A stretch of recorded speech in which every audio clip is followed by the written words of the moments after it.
If you're not going to start this episode, I it's will. okay. But that's okay. I forgive you. I should have known. Well, it's not about forgiving other people, though, so that doesn't Mm, really work. But nevertheless, it introduces the idea of forgiveness. yeah. Forgiveness. Forgiveness. Forgiveness of self, right?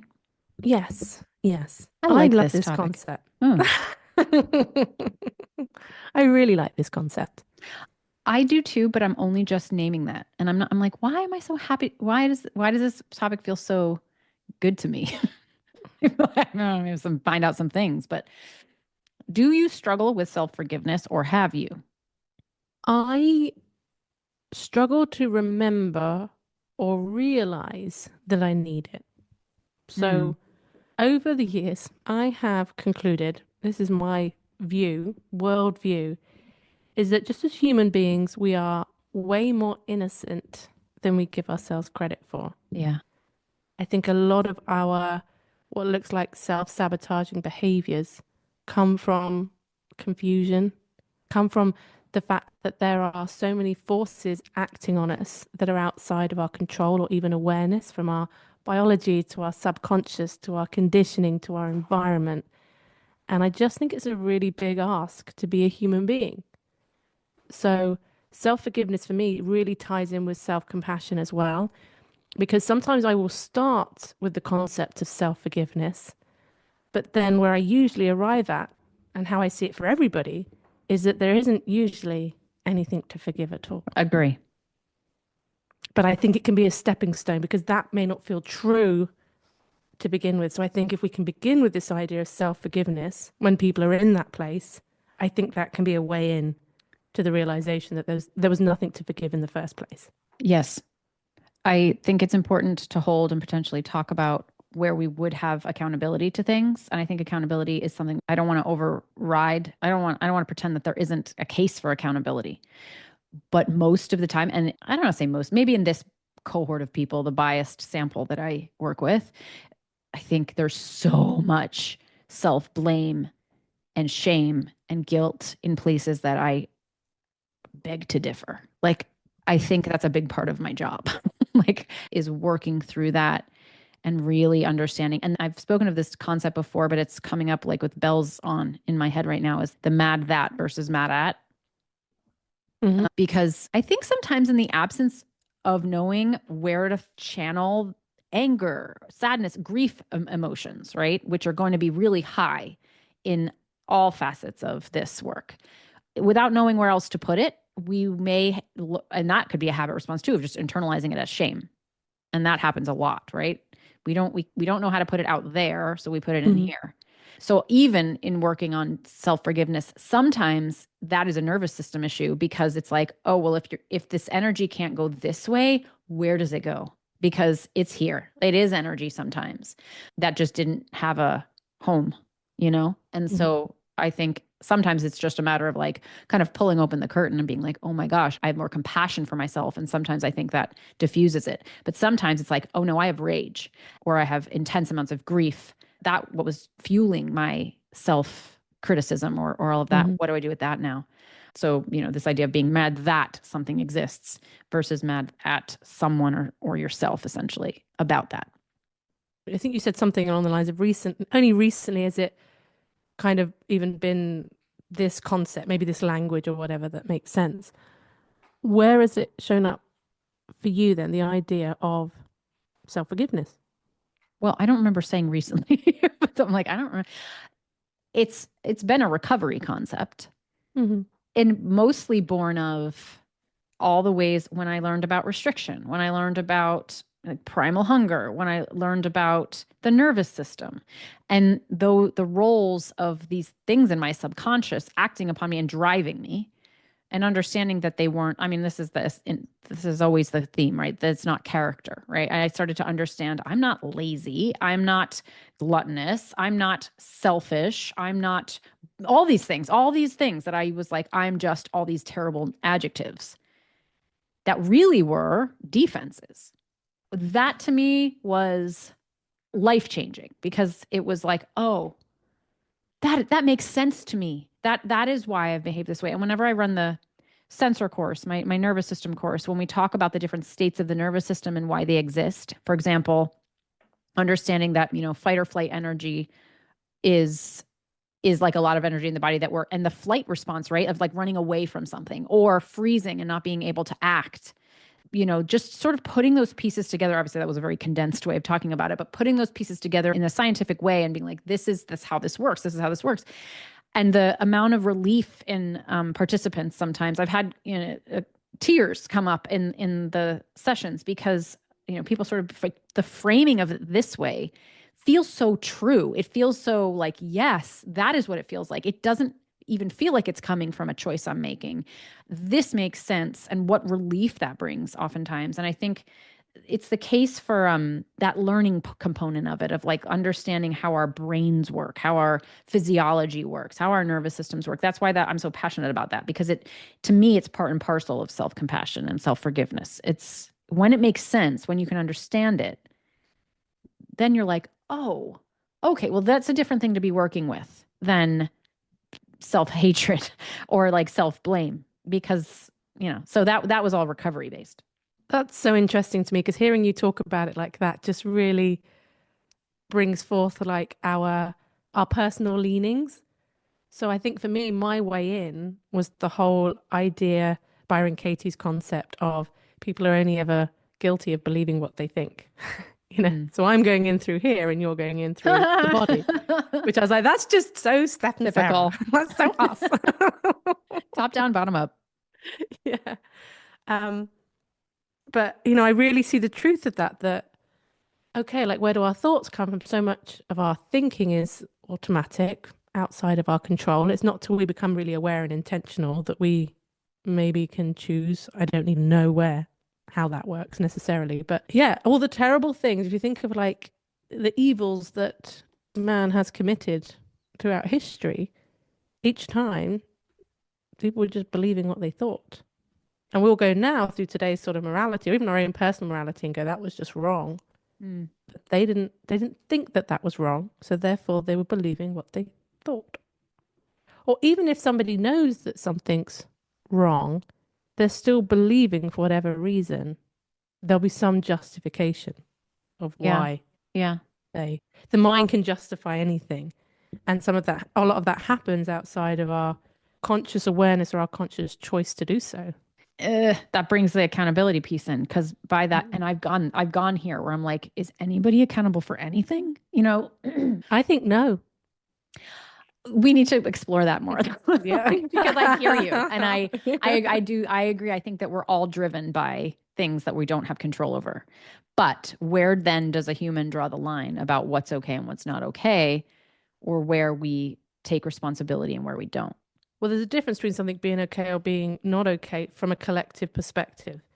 So if somebody commits a crime or somebody is a threat to other people's safety, action should be taken. I think this is my world view. I'm not saying this is a existential eternal truth, but just how I would see the world. That makes sense. Otherwise, it feels like it could be anarchy. But I'm saying that, but I'm just believing my own thoughts anyway. So like, Yeah, that's true. I'm not, Well, I'm not you're in saying charge of you're anything not that's accountable coming out of to. my. I'm not in charge of anything that's coming out of my Well, mouth right now. let me give an example of this, because, and I feel like the spectrum of right and wrong matters. But when I think about things I have done in relationships during my eating disorder that I used to feel a lot of guilt about, and I've shared before, my best friend, one of my best friend's 30th birthday party, and it was this big event that it mattered to her, and I didn't go because I had binged, and it was really like a body image issue. And she and our friendship like really ruptured for, I would say, 6 or 7 years. Not that it was non-existent, but it changed, and it never quite went back.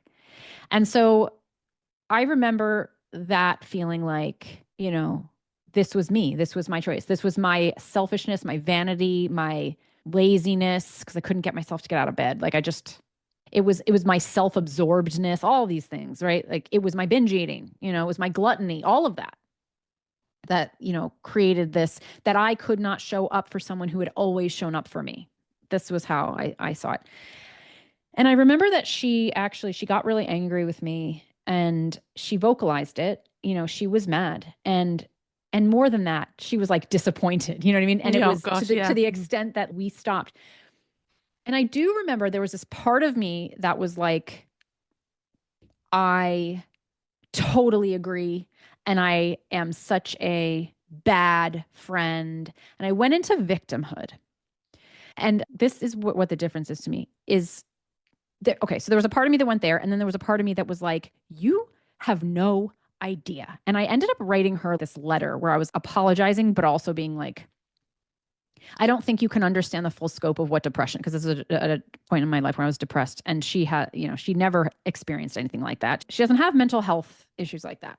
And I was like, you really have no idea. You really have no idea what it is like. And I remember feeling really mad, of course. And, I think I wrote it differently, but I remember feeling really angry that I was so misunderstood and that, that this was all happening. And then, okay, so I had these two sides. What happened was, I think that the side of me that was angry was actually the side of me that was leaning a little bit more towards self-forgiveness, because there was this part of me that understood that I didn't choose that. It really was something beyond my control. And I think I've always known that. And a part of me can rally behind that. But this other part of me just knew what to do with that socially, and it was to shame. It was to go into shame, which went right into victimhood. And that was my thing, is that I would say right all the way through recovery. Like, it's only more recently that I've held myself accountable to not becoming a victim. And where it's kind of like, what I really wish I'd done is taken responsibility for what I had done without going into victimhood, because it's a way out. To me, it was like, I'm so terrible. I'm the worst friend. I totally understand. You never want to talk to me again. And like kind of pity partying myself. That isn't accountability. That's, to me, victimhood. And I don't think that, I think there's a third option here. And I think the third option is to say, I am so sorry that I am not able to be the kind of friend that I wish I could be, because I am dealing with depression and XYZ. And for me inside of myself to say, this isn't a choice I am making, and I'm sorry I can't show up a certain way. But not to go into anger and like, you don't know, but also not to go into, and I suck and I'm the worst, because both are escaping the accountability to be with the facts and with the reality of something, which is just uncomfortable. Mhm. And I think I have really learned in recovery that true accountability to what I am responsible for, or the choices I make in the actual choices that I do make, and also sometimes just the behaviors that I engage in that aren't a choice, are there. And they do impact people, and they impact me. And that is a fact, absent of morality, absent of all of that. And I can have opinions about that. It's like, it's same with the mental restriction. It's like, it's the way you take away the morality out of food. It's like, if I head into victimization, or if I head only into anger, I'm just escaping being with the reality of what it is. And to me, self-forgiveness is about owning the downsides without trying to escape them. Mhm. And also being compassionate with the fact that they're there, without, going into blame, but also not going into excusing. I don't need to make excuses for myself. I just need to say these things as facts. I'm really behind that. Like, this Mhm. is just what it is. So another layer of it, as I would think about it, and I'm interested in how this lands with you, is that if something does happen and you shoot into victimhood, or you shoot into blame, or you go from one to the other, even though, we've had this conversation on the podcast and you know this, for me, the self-forgiveness would be, I'm a human being. I want to break this cycle. And sometimes I'm pulled there, and it takes me time to find my own mind, to remember that there's a third way. And so for it to feel like there's a third way, because you could be in victimhood or blame and going, I know I shouldn't be here, Yeah, beat it's like the myself up, beat meta. yourself up, beat yourself up, Yeah. instead of being like, until something feels possible. So when you were younger, in that situation, I don't think it probably wasn't possible for you to react in any other way, because it wasn't enough in your awareness. And even if it was a bit, it didn't feel possible. We have to know something, and there has to be a sense of something feeling possible. And Mm-hmm. sometimes we can know something and something doesn't feel possible because there's something in us that's conflicted with what we know in that Mm-hmm. moment, whether it's a trigger or whatever it might be. Yeah. Which is the case for awareness. right? Like Mm. of creating the awareness. To me, is also related to the concept of sitting with discomfort and tolerating discomfort. I don't know. I'm trying to think about at that time, at 30 years old, if I'd heard this, if I'd heard myself say this, would the awareness have made it accessible? No, not without practice. I don't think I grew up in my mind, you either were a victim or you were angry. Like Hmm. you were defending yourself. And that was it. I think it takes time to even understand what I'm talking about. Like for me, it would have taken me time to be like, what are you talking about? What is this concept you speak of? And I think it would have probably needed to see it enacted and be like, Hmm. oh, like, so I do think there's a case for awareness, but also of understanding more and more and more and learning about that. Yeah. So, would you say it's fair that we could only be accountable for things that are within our control? Something's outside of our control, can we be accountable? I appreciate it's quite black and white, but It, it, I mean, my first instinct is like, no, I think that things you're not in control of. But yes, I mean, I think that there's some kind of accountability that's what I'm saying, of the reality, of the fact, right? So I wasn't accountable for not going to this party because I really believe that these forces were so much bigger than me, bigger than my choice, bigger than my will. But I do believe in accountability, that it had an impact, right? hmm. Like I guess it's a definition of accountability. I Blame was is just not the thinking that same. Yeah. would you say accountability, the way we're using it here, is the same as personal responsibility? The personal gets me. It's not it's kind of like it's But if it's acknowledgement not, to me. but it's not for yourself, what else are you responsible for when we're talking about self-forgiveness Because and it what's because the going on personal inside you? word feels like it's your fault. There's a connotation to it that I'm running Okay. up against. Yeah, yeah. But I'm talking about acknowledging a truth Hmm. Taking without, personal responsibility, sure. yeah, but there's something about that that feels like I am wrong. Interesting. And accountability doesn't? Mm-mm. Yeah, accountability feels more neutral. Like, Oh. yes, I can see and acknowledge, and I hold that for Hmm. you, for another, like versus I understand that they're very close too. But there's something in the connotations that are a little bit different to me. One of my old videos I did actually on YouTube, which I really liked, maybe I should redo it, was about personal responsibility. And I was talking about it as like people who are binge eaters, for example, have a bit of a personal responsibility problem, as in they take too much of it in the wrong places. Yeah. So beating yourself up for the past is trying to take responsibility in the present for something that is outside of your control, which is different to a kind of accountability and kind of going, okay, what in the here and now needs to be acknowledged or done or whatever based on what I know happened in the past, or that kind of thing. Or they make these grand plans for the future about how they're going to eat, what they're going to do. They're going to do this, that, and the other, and it's all going to be different for this moment onwards. And they're trying to take responsibility for the future, which is also outside of control. And the one place they miss it is in the here and now. And by personal responsibility, I'm not even particularly talking about food. If we're talking about the recovery journey, your responsibility to yourself could just be, how am I showing up for myself in this moment? How am I speaking to myself in this moment? Where's my self judgment at? What is it I actually need in this moment when I actually might have some agency? If Mm. this concept even comes to mind, Mm. because sometimes in the moment, like there's other things going on, we can't even find this. But if we can find this concept in the moment, then that's Well, where choice might be. I agree. I think the value of looking at this through a present moment lens is valuable, but I also think it is somehow related to the way we are relating to the past. I'm not sure about the future. I have to think about that. But if we are in a practice of going to the past and taking on how you described it as what did you call it? Like, taking Over responsibility in the wrong responsibility. places. Yeah. I don't think that's accountability. I think it's victimhood. At least I'm going to speak for myself. That sometimes I don't know that I don't think I ever went into my past at a younger age and took accountability. I think that I took blame and like this over responsibility. It was like, but it was a victimizing. I was victimizing myself in this way. Like, I suck. I'm the worst. Look what I've done. All of that. It wasn't accountability. I didn't have the regulation to keep it accountable.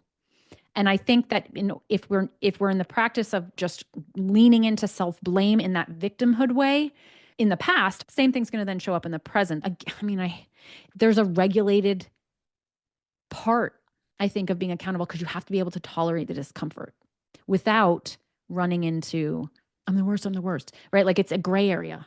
Hmm. It's not the black and white. I think black and white is easier. So I don't know that I mean, again, I'm just speaking for myself, but I don't know that I would have been able to be present with accountability if I couldn't be accountable in all places, like in my past as well. Because it comes from that same well of being able to hold it in a way that doesn't rush to blame. I see this a lot, and I recognize too that it won't apply to everybody, but I do see it a lot. And I don't just mean with clients. I see it also personally with like family and friends, like just this tendency that accountability means blame Hmm. in an unproductive way and Hmm. in a place where it's not even appropriate. Yeah. See, I really don't like the word accountability. It's Ah, really each time you're saying it, and I'm like, oh, I think this is probably what you're experiencing with the word personal responsibility. Um, because I guess there's a when I say we're all innocent, it can sound like, oh, then what we do doesn't matter. Oh, it's okay. It's okay this, it's okay that. And so I don't know, let's say that I do something and okay, so I've got an example. This was now, it still stands out in my mind because there's a lot of energy around it. This would have been nearly 2 years ago. I said something about one of my friends to her cousin when my friend was there, and it was about stuff that happened in the past, like wilder days. And in my mind, it's like, oh, we're just a few girls hanging out, and I am just telling her like, guess what your cousin used to get up to? Ha ha ha ha ha. mm, My friend was really upset. Like it really hurt her because she was like, you don't understand. Like she's going to tell her aunt, like that's going to be a family thing. Because in the moment, I didn't think, I mm, didn't stop and think. And so there's a part of me that will go, like, you dropped the balls there, Sarah. Like if you had just stopped and thought, I know I didn't. So that it's not like going into full blown shame, but I can go into this sense of, I've really let my friend down. That wasn't okay. I carried around this feeling of feeling bad about it for quite a while. And even now, when I talk about it, I feel bad about it. And I want to feel bad about it yeah, because that feeling tells me right. that actually how I acted then, it was against my values. It was against how I want to treat my friends. It was extremely thoughtless. And yes, it wasn't meant with any kind of malice. It was like a moment of sort of forgetting, getting carried away, sort of Hmm. forgetting who I was talking to and where I was at. And somebody I care about deeply was really hurt by that. So this is what I mean. I can still say that I still did what I did innocently without any malice. And so I don't shame myself for that, but I can still feel that regret and I'm happy to feel it, but it's clearer. It's not going into victimhood. So that's what I would be That, thinking of in what yeah. you're talking about. Yes. Yes. Okay, great example. And I feel like, first of all, that's the role of guilt. That's why it's Mm, there. That is an appropriate reaction you're having. To go into shame, I think that's easier than it is to do what you're doing, which is to hold an incredible amount of discomfort and personal responsibility, whatever word we're going to use. That happened. It is so much. It almost makes me. It wasn't even me, and it makes my skin. I'm like, oh, like I just want to get away from it because it's so uncomfortable. And honestly, to me, and maybe it's a familiarity thing. Like when if you grow up in shame, it's easier to go to shame. But I think it's harder to do that than it is to just collapse and be like, I'll never show my face again. To completely withdraw and retreat. I think what you're describing is exactly what I mean. We're afraid of guilt, but guilt is appropriate and it's something as humans we need to hold. And we mm, need to, we, I think we're accountable to that. yes. But shame, I think, is misinterpreted as that. So I can forgive myself for that and I can still feel it. Like, so forgiving myself doesn't feel like, oh, it doesn't matter. It's a recognition of what I did innocently. And I could have been more thoughtful, but I couldn't have been because I just wasn't in the moment. But I could have been, but I couldn't have been. I'm kind of holding those two things Yes.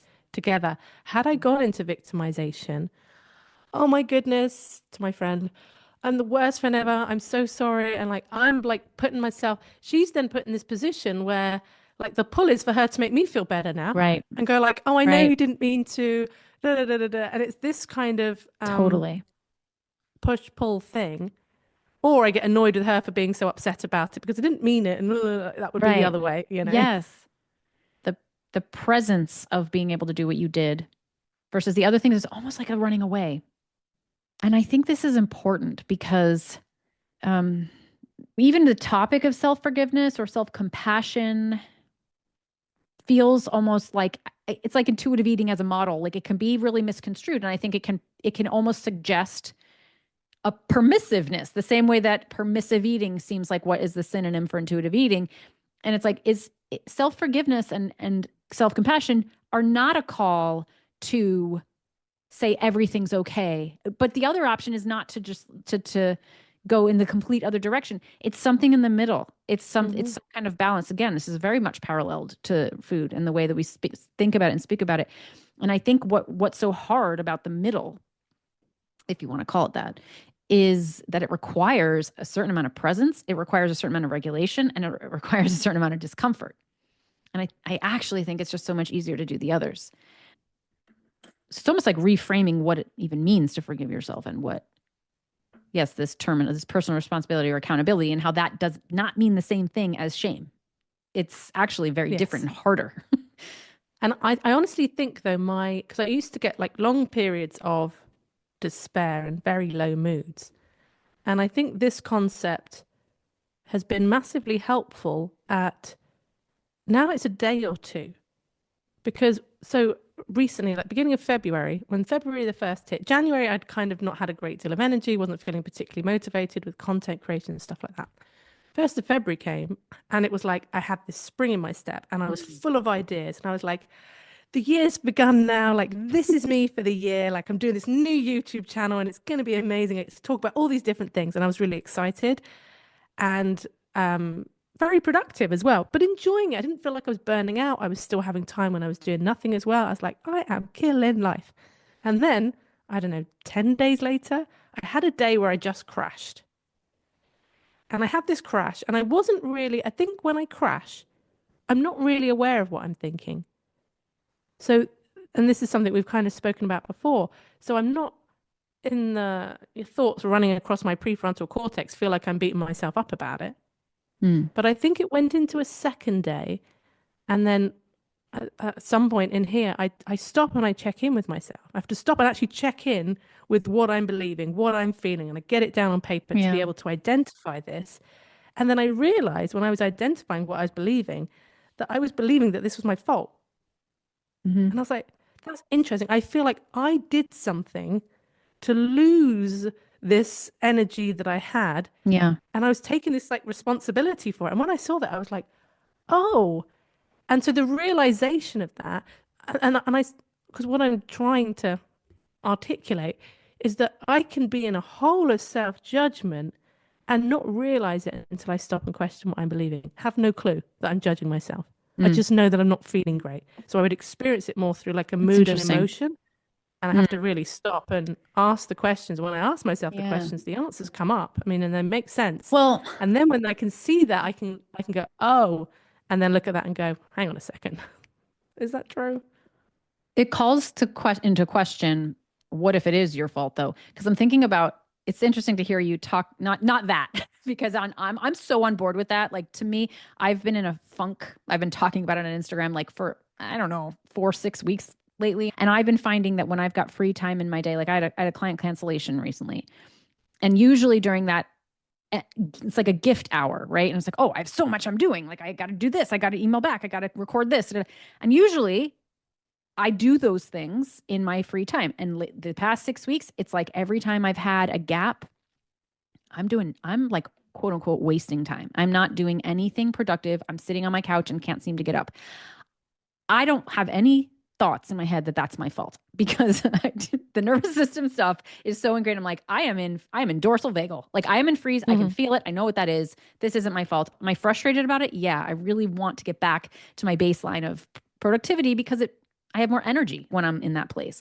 I feel this certain way. I'm not getting stuff done. It feels a bad way. But is it my fault? Absolutely not. No guilt. No, I can forgive all of that. But that's where we're like, oh, that thing is not my fault and where we can get to it. But I'm thinking about a different scenario I'm in right now about a way I'm behaving to Mike because I'm feeling also in a funk and I am acting in an immature way Also, I know it's not my fault, like in terms of where it's coming from, but I need to be, it's a place where I'm not having accountability.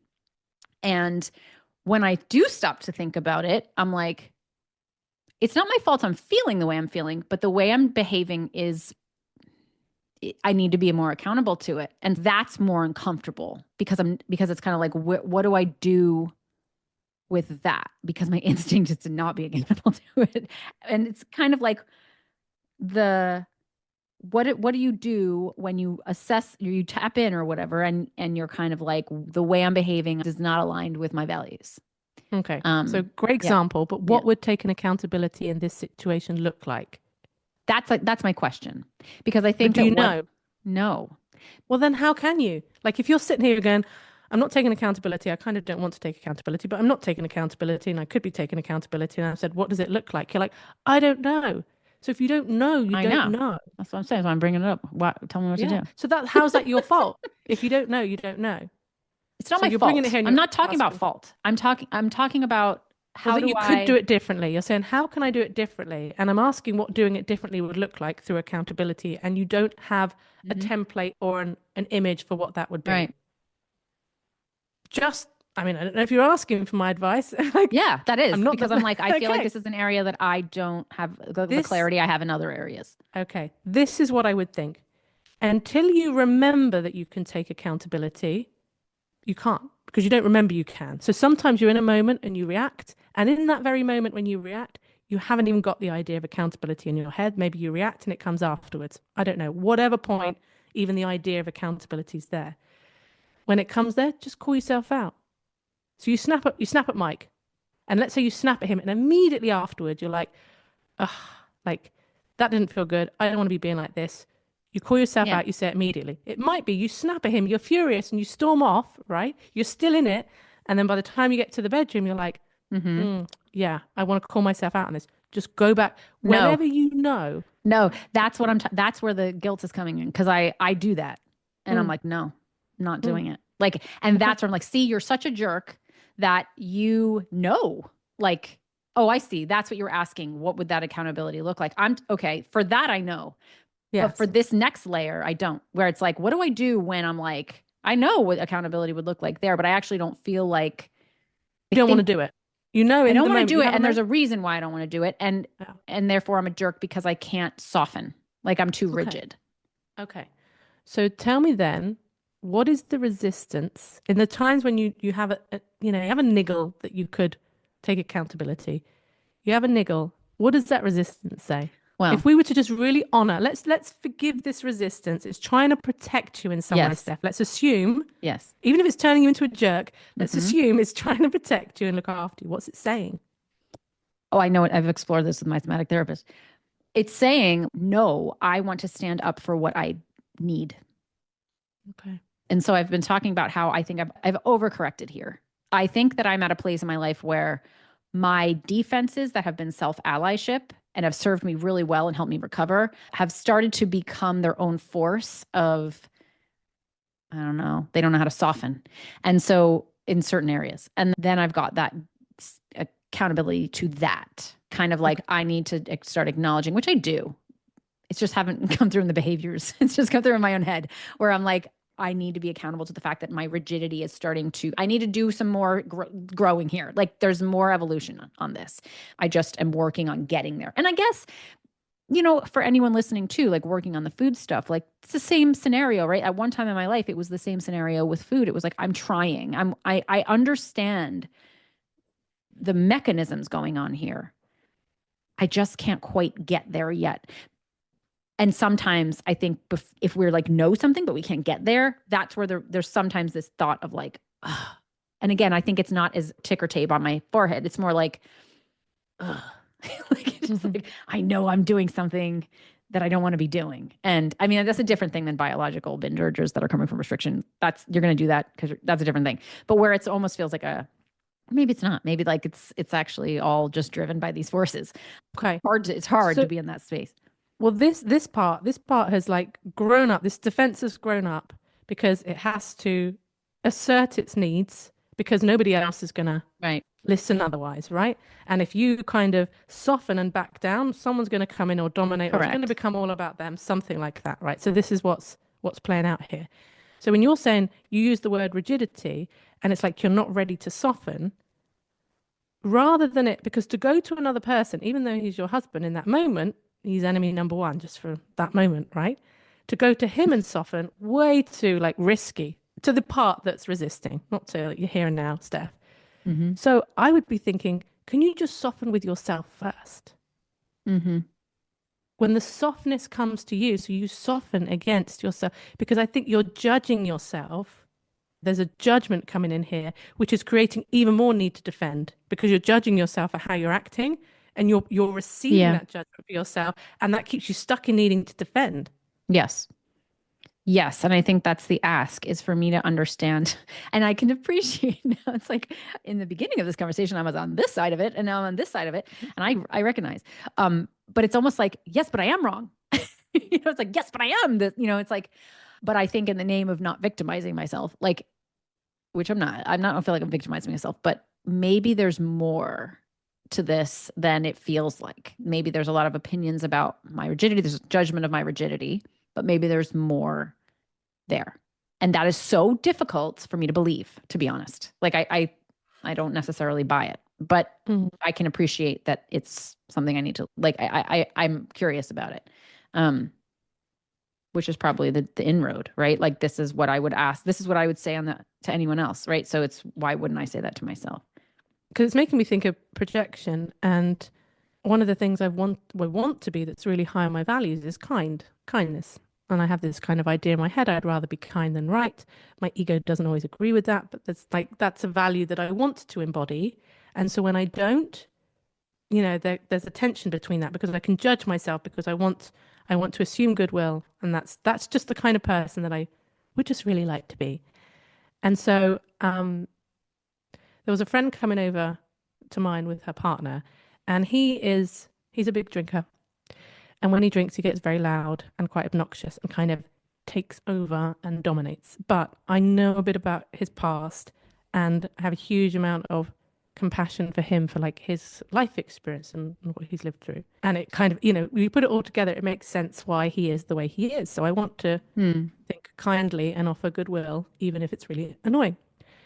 And so he was coming over one weekend, and I was thinking about it ahead of time and getting myself all worked up and just playing out these scenarios about how, and I was already grumpy and irritable with him, and he hadn't even turned up. And I remember realizing like I was in this state, and I was like, if you go into this evening in this state, like it's just not going to be great. You're not going to enjoy yourself, and everything's just going to be worse. And I messaged a friend of mine who has a close family member who struggles with alcohol, and I know she's been extremely compassionate towards them. And I was like, my friend will tell me the words I need to hear to remind me of the compassionate person that I want to be. So I send her this voice note about it. And I was like, you've been doing all this stuff around compassion, blah, blah, blah. What have you got for me? And I messaged back. She was going, well, of course you're annoyed. Like, I'd be blooming furious. He's coming into your house and he's doing this and he's doing that. It's like, you've got every right to be annoyed. And I was like, Hmm. huh. Maybe I do, because I turned how I felt into a moral thing and turned it into this conflict with myself. So when I stopped and I was like, maybe it is okay to feel preemptively annoyed, my annoyance dissipated Yeah. Yeah. Yeah. and it just went away. There was this kind of this Yes. validation of, you Mm-hmm. know, I'm the worst person for like feeling like this, and he like, haven't got here, maybe he'll be fine, and all Yes. of that kind of stuff. Ooh, it reminds me of the this just comes back to the most simple thing, the two truths, because I think we do need validation, but then we might get stuck in over validating and not being accountable to the behavior right? Like it's kind of like I can be annoyed and I can want to be kind. These two things can be true. The same way, like I can want to defend myself and want to have good communication with my husband. And so even though those two things are in conflict with one another, they are both true. And then all of a sudden, to me, that is where it's hard to do that. It's hard to be like, oh, right, both are true. Both are true. Mm. And then it's like, oh, well, yeah, if both can be true, then I don't have to defend anything. I don't need to rush towards shame and I don't have to rush towards aggression. I don't have to rush towards kindness or, not having any emotions about this. Well, I just find this feels like what's been true in my experience over and over is that when I just offer myself towards myself what I want to be to others, I automatically project that to others. So when I'm kinder and more patient with myself, I am automatically that with other people. I don't have to do anything. I don't have to think about it. It's just, it's the idea of projection, right? I'm projecting my state outwards. If I'm in this state, that's the state I'm coming from. I don't have to, it's this whole idea, I don't have to try and be a better person. I just have to be better to myself. And Mm. that's one of the reasons. I use the word better. I don't quite like that word. It doesn't quite fit. And I don't know if this would even chime with you at all, but just thinking of that situation with Mike, if you just offered to yourself what it is you think you should be offering to Mike in those situations, who knows what might shift? It may not be as deliberate as having to consciously choose a different behavior or action. Well, that's going to be complicated. It's going to get too nitty gritty. I have too many. I'm like, well, but the thing I need is not the thing he needs, and the thing he needs is not what I need. Um, No, but but we're still, talking very broad very themes, broadly. Okay, fine. very broad themes. If you're thinking, I want to speak to him more like this, and then speak to yourself like that. Mm-hmm.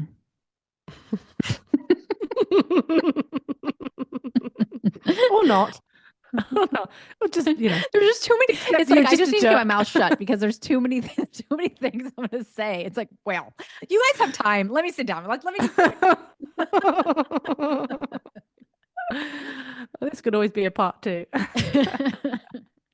Because we didn't, I thought we'd focus a lot more on like self-forgiveness around behaviors around food, which We might. do. Well, I mean, I was also thinking we might talk more about forgiving ourselves the past and in Mm. terms of the food and what our disorders have done. I think that was the context of the question that came in, like forgiving ourselves for all the years Oh, could of we do like a disorder. self-forgiveness series? This could be like self-forgiveness colon whatever this is, and do like a three-parter with different Oh, aspects of we could just keep self-forgiveness. going into it. I'm curious about I just, what people yeah. have difficulty forgiving themselves for. Mm. I've shared before, I had a client who recovered in her 60s or at around the age of 60. And she went through this period of time where she was really kind of in mourning about all the decades of her life that were like lost to disorder and all the things she didn't do and all the ways that she, yeah, just what compromised her participation in life. Um, but she also then kind of had this turnaround of sorts where she kind of was like, wait a minute, I have the rest of my life to participate in and I can start now. And she kind of turned it into this hopeful thing and perhaps went through her own process of holding multiple truths or speaking to her. I don't know, like how she, but she got there. And again, that wasn't without some regret and some grief. And grief is a concept I think relevant to this discussion when it comes to that. But yeah, that's another angle of this of like forgiveness might just be a call to grieve. Hmm. Yeah. What else? Have we talked a long time? We've talked a long time, yeah. Oh, good. Great. Yeah, we're at time. Okay, good. Oh, good. Like, is this another 20 minutes left? Like, kind of thing. Okay. No, no, I don't think so. Okay. Okay. Well, Well, yeah. thank you all. Yeah. Thanks, Steph. Thanks, everyone. Thanks, Sarah. Thanks for your input. Thanks for your input too. Appreciate you. Yeah, man. Yeah, man.